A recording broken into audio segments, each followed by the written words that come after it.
आयनच्या tablet आणि फेरमफॉस यामध्ये काय फरक आहे?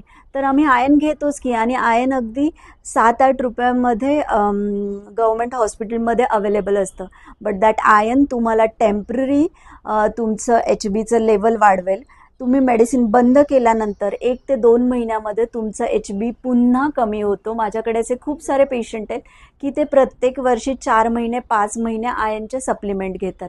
तर हे तुम्हाला जर टाळायचं असेल तर परमनंट सोल्युशन आहे फेरमफॉस.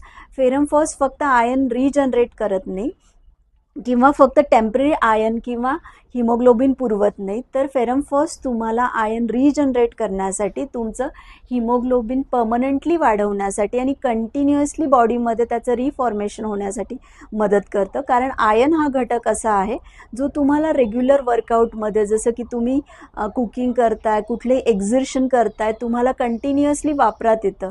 त्यामुळे तुम्ही जी आजची आयनची टॅबलेट घेतली ती फक्त आज किंवा 1-2 दिवस 3 दिवस तुम्हाला प्रोटेक्ट करेल. पुन्हा जे आयन कमी होईल त्याच्यासाठी तुम्ही वापरायचं आहे फेरमफॉस. जर तुम्ही हे 3 महिने घेतलं तर तुमचा ॲनेमिया, प्रत्येक वेळेस आयन कमी होणं हे परमनंटली बरं होऊन जाईल.